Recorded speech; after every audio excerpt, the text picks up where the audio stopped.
দেশজুড়ে তুফানের মাধ্যমে ঝড় তোলার পর মুক্তি পেয়েছে ঢালিউড কিং শাকিব খানের প্রথম প্যান ইন্ডিয়া চলচ্চিত্র দরদ।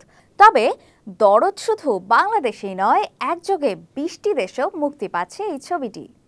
সাধারণত শাকিব খানের মুক্তি পাওয়া ছবির ক্ষেত্রে দেখা গেছে মাসখানেক আগে থেকে প্রচারণা শুরু হয়, এ নিয়ে মেতে থাকেন ভক্তরাও।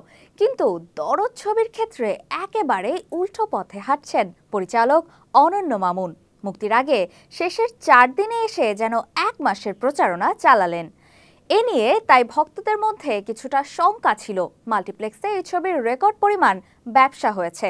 চলুন দেখি শাকিবের দরদ প্রথম দিনে কেমন কেটে গেল। এবছর এখন পর্যন্ত যে কয়টি ছবি মুক্তি পেয়েছে তার মধ্যে মাল্টিপ্লেক্সে প্রথম দিনে সর্বোচ্চ বিক্রির রেকর্ড করেছে দরদ। ছবিটির প্রথম দিনে টিকিট বিক্রি হয়েছে ৩০,৬৮,০০০ টাকা।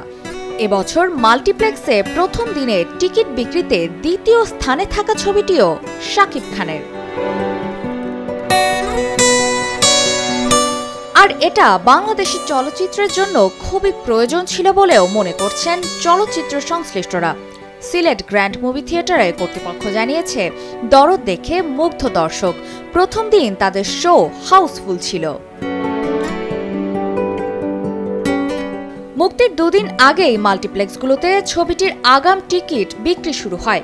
ঈদ ছাড়া ১০০ হলে দেশেই মুক্তি পাচ্ছে দরদ বলে জানিয়েছে নির্মাতা অনন্য মামুন। তিনি বলেন, ইতোমধ্যে ৮৪টি হল চূড়ান্ত হয়ে গেছে। আমার আত্মবিশ্বাস আছে দর্শক দরদ দেখলে খারাপ বলতে পারবেন না।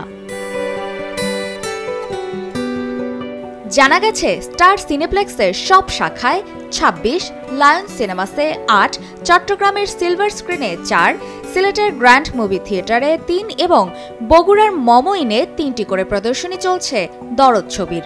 এছাড়া এই সিনেমা দিয়ে যাত্রা শুরু করা যশোরের মনিহার সিনেপ্লেক্সে ৫টি প্রদর্শনী চলছে।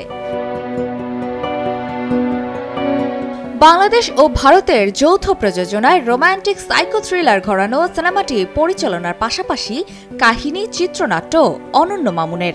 শাকিব খান ও সোনাল চৌহান ছাড়াও ছবিতে আরও অভিনয় করেছেন পায়েল সরকার, রাহুল দেব, অলোক জোন, রাজেশ শর্মা, সাফা মারুয়া, ইমতুর আতিশ, তানভীর তারেক, জাকির হোসেন, ফারহান খান রিও ও বিশ্বজিৎ চক্রবর্তী। অপর্ণা বর্ষা, কালের কণ্ঠ।